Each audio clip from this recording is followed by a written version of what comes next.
नमस्ते। योग कक्षा में आप सभी का स्वागत है। योगः कर्मसु कौशलम। सभी कर्मों में योग एक कौशल है, एक कुशलता है, अर्थात एक स्किल है, यानी कि योग हमें करना चाहिए। मानव का योग से बहुत ही गहरा और घनिष्ठ संबंध है। योग मनुष्य के शरीर को बाह्य एवं आंतरिक दोनों रूप से स्वस्थ एवं निरोग बनाता है। अतः योग करना चाहिए। अब प्रश्न ये उठता है कि योग करने से कौन कौन से लाभ होते हैं। देखिए, योग करने से तो बहुत सारे लाभ होते हैं, लेकिन सबसे पहले ये जानना आवश्यक है कि हम योग क्यों करें। देखिए, एक सरल सा उदाहरण है। मान लीजिए आप कार चलाते हैं या बाइक चलाते हैं, तो कार या बाइक पर बैठना तो बड़ा सुखदायी लगता है, किंतु यदि कार या आपकी बाइक खराब हो जाती है तो फिर आप बहुत परेशान हो जाते हैं, है ना। आपके बहुत सारे काम रुक जाते हैं। इसलिए आप कार या बाइक को उससे लाभ लेने के लिए आपको उसको सही मेंटेन करना ही पड़ता है, उसका मेंटेनेंस कराना पड़ता है, क्योंकि वह एक यंत्र है, एक मशीन है, उसकी देखभाल तो करना ही चाहिए। ठीक वैसे ही मानव शरीर भी एक मशीन है, एक यंत्र है, और इस यंत्र को सही देखभाल करके रखने से यह कई समय तक स्वस्थता के साथ चलता रहता है। इसलिए यह शरीर रूपी यंत्र को भी हमें देखभाल इसकी करते रहना चाहिए और इसका मेंटेन करना चाहिए। तो अब मेंटेन कैसे करें, इसकी देखभाल कैसे करें? योग से करें। योग ही एक ऐसा साधन है जिसके माध्यम से हम शरीर को स्वस्थ रख सकते हैं। आप तो जानते हैं कि योग सबसे पहले भगवान शिव ने प्रारंभ किया था, इसलिए उनको आदि योगी कहते हैं। इसके बाद कालांतर में इस धरती पर महर्षि पतंजलि आए और उन्होंने योग का दर्शन कराया, और इसके बाद वर्तमान में भी ऐसे कई ऋषि हैं, योग ऋषि, जैसे बाबा रामदेव और भी अन्य बहुत से योगी हैं जो कि इस योग की परंपरा को आगे की ओर बढ़ा रहे हैं। योग के 8 भाग हैं, जिसको अष्टांग योग कहते हैं। वे अष्टांग योग क्या क्या हैं? जैसे यम, नियम, प्राणायाम, आसन, प्रत्याहार, धारणा, ध्यान और समाधि। आपने सुना होगा पहले के जो पुराने ऋषि मुनि हुआ करते थे वो समाधि में लीन हुआ करते थे। क्यों? क्योंकि वो मन पर ध्यान मतलब मन को स्थिर करने के लिए समाधि में चले जाते थे, कई सालों तक समाधि में बैठे रहते थे। और आपने देखा होगा कई विद्वान और बुद्धिमान लोग या कई योगी जन जो है ध्यान लगाते रहते हैं, कई समय तक 10-10 दिन, 1-1 महीना वो ध्यान में ही बैठे रहते हैं, क्योंकि इससे मन शांत होता है। इन सबकी कुंजी है क्या? ध्यान। किसकी कुंजी है? मन को शांत रखने की, मन को स्थिर रखने के लिए। जिसका मन स्थिर है वह जगत को वश में कर सकता है, और जिसका मन अगर स्थिर नहीं है उसका किसी भी कार्य में मन नहीं लगता। अक्सर बच्चे कहते हैं कि हमारा तो ध्यान पढ़ाई में लगता ही नहीं है, हम पुस्तक को खोलते हैं तो हमारा मन यहाँ वहाँ भाग जाता है। तो ये क्या है? ये मन के अशांत होने के ही कारण है, और मन को शांत रखने के लिए हमें ध्यान करना चाहिए। तो आइए हम जानते हैं कि ध्यान कैसे करें। ध्यान को करने के लिए सबसे पहले आपको एक बहुत ही शांत और हवादार स्थान पर कुशा या कोई भी चटाई पर बैठना चाहिए। फिर आप सुखासन या फिर पद्मासन लगा करके बैठ जाएं। सुखासन या पद्मासन बहुत सरल होती है, एक पैर और उसके ऊपर दूसरा पैर रख करके आप ऐसे सुखासन बना सकते हैं, या फिर पद्मासन में बैठ जाएं।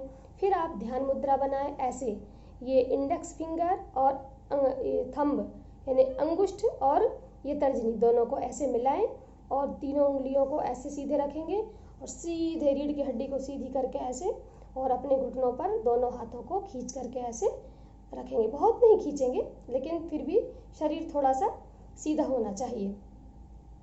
आपकी रीढ़ की हड्डी सीधी होनी चाहिए, बैकबोन सीधी होनी चाहिए। फिर आप जब ध्यान करते हैं तो खुली आंखों से करने में आपको बहुत समस्या उत्पन्न हो सकती है, क्योंकि मन को शांत करना इतना सरल तो नहीं है, किंतु हाँ, अगर लगातार प्रयास करते रहें तो अवश्य एक दिन सफल हो सकते हैं।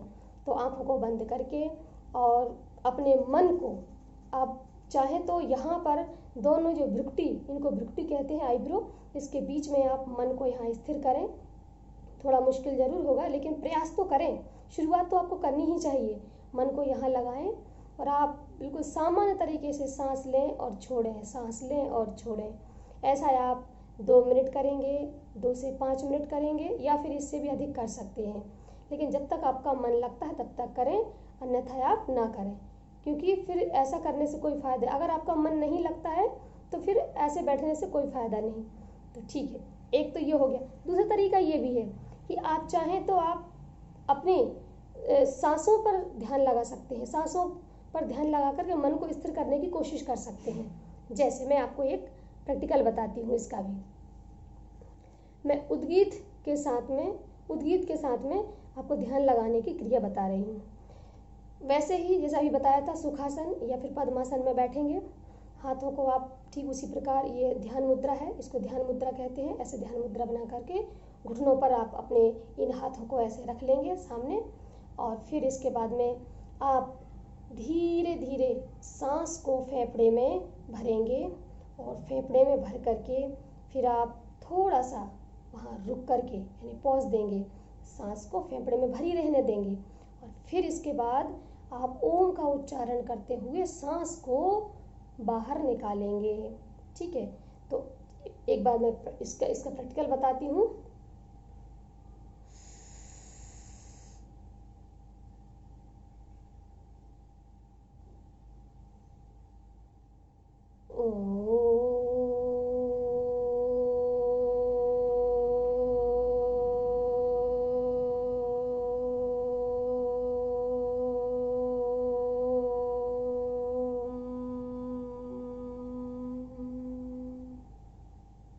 देखिए क्या किया हमने, सुखासन या पद्मासन में बैठे ध्यान मुद्रा को लगा करके और हम सीधे बिल्कुल स्थिति को सीधी करके आंखों को बंद करके और हमने धीरे धीरे सांस को भरना शुरू किया और फिर इसके बाद में हमने थोड़ा सांस को फेफड़े में रुके रहने दिया और फिर हमने ओम के उच्चारण से हमने सांस को बाहर निकाल दिया। फिर पुनः हम ऐसे लेंगे, फिर ऐसे ही करेंगे। अब ये क्या है, उद्गीत, क्या कहते हैं इसको, उद्गीत, यानी कि सांस को भरना और फिर ओम के उच्चारण के साथ सांस को बाहर छोड़ना ही उद्गीत कहलाता है। इस उद्गीत प्राणायाम के साथ में आप ध्यान कर सकते हैं। इससे क्या होगा कि आपका मन भी नहीं भटकेगा, थोड़ा मन शांत रह सकता है। ऐसी क्रिया आप कम से कम 5 मिनट करें शुरुआत में और फिर इसके बाद आप धीरे धीरे आप इस अपने ध्यान का समय को बढ़ा सकते हैं। अच्छा, हम ध्यान में अक्सर यही सुनते हैं कि ओम का उच्चारण करना चाहिए। क्यों? ओम 3 अक्षरों से बना है, अ उ म, अरे आधमा, अ उ म, 3 अक्षरों से बना हुआ है ओम। ये 3 अक्षर और तीनों ही अ उ म, एक 2 ह्रस्व स्वर हैं और म एक व्यंजन है। जब हम इनको बोलते हैं और बोलना कहाँ से स्टार्ट करते हैं, हम उदर से यानी स्टमक से, पेट से शुरू करते हैं। हमारे अंदर ये जो 7 चक्र हैं, तो यहाँ से हम नाभि के यहाँ से हम बोलना जब शुरू करते हैं तो इस चक्र से, तो यहाँ से हम बोलना शुरू करते हैं तो हमारे चक्रों से होते हुए और सहस्रार अंतिम चक्र को जो यहाँ पर होता है सहस्रार चक्र, यहाँ से होते हुए जब हमारी जो श्वास है, जो सांस है, जो बाहर जाती है तो उसमें जो ओम की जो वाइब्रेशन है वो भी बाहर जाती है और जैसे ही वो हमारे शरीर से बाहर निकली और ब्रह्मांड में फैल जाती हैं। जो हमारे अंदर जो रेडिएशंस हैं वही ब्रह्मांड के बाहर भी है, हमें दिखाई नहीं देती, वो एक अलग बात है। तो जैसे ही हमारे अंदर से जो रेडिएशंस निकली, जो वाइब्रेशंस निकली और वो बाहर ब्रह्मांड में जा कर के फैल जाती हैं और वो उसी प्रकार की रेडिएशंस से जुड़ जाती हैं। और क्योंकि जब हम कोई चीज़ जैसे मान लीजिए हम एक बॉल है, एक बॉल को आप ऐसे करके फेंकेंगे, बॉल को आप फेंकेंगे तो जब आप किसी दीवार पर फेंकेंगे तो वो पुनः आपके पास वापस आएगी ना। तो जैसे मान लो आपने एक वाइट कलर की बॉल फेंकी तो आपको वाइट कलर की ही बॉल वापस मिलेगी ना, ब्लैक तो नहीं मिल जाएगी ना। तो बस यही है कि आप अपने अंदर से जिस भाव से आप अपनी वाइब्रेशंस, अपनी रेडिएशंस को निकालेंगे और वो अब ब्रह्मांड में जाकर के उसी प्रकार के रेडिएशन से जुड़ जाएंगी। फिर वो पुनः वापस लौट करके आपके अंदर पॉजिटिविटी लाती है। तो इसलिए हम पॉजिटिव रहने के लिए, पॉजिटिविटी बनाए रखने के लिए हम ओम का उच्चारण करते हैं, जिससे कि हमारे शरीर में शुद्धता, पवित्रता एवं तंदुरुस्ती बनी रहती है। इसलिए हमें ओम का उच्चारण करना चाहिए। तो अब मैं आपको आज 5 आसन के बारे में बताऊंगी। 5 आसनों में है, पहला ताड़ासन, दूसरा है वृक्षासन, तीसरा है अर्धचंद्रासन, चौथा है उष्ट्रासन और 5वां है त्रिकोणासन। ये मैं आपको 5 आसन बताऊंगी। ये 5 आसन, ये देखिए 5 आसन, ताड़ासन, वृक्षासन, चंद्रासन, अर्धचंद्रासन, त्रिकोणासन और उष्ट्रासन। ये 5 आसनें आपको मैं आज बताने जा रही हूँ। ये 5 आसन आप कर सकते हैं, क्योंकि आसन भी एक अष्टांग योग का एक भाग है। मैंने अभी आपको बताया था ना कि यम, नियम, प्राणायाम, आसन, प्रत्याहार, धारणा, ध्यान और समाधि, ये 8 प्रकार के योग हैं, अष्टांग योग हैं, यानी 8 प्रकार के भाग हैं। इन सबको ही हम योग कहते हैं।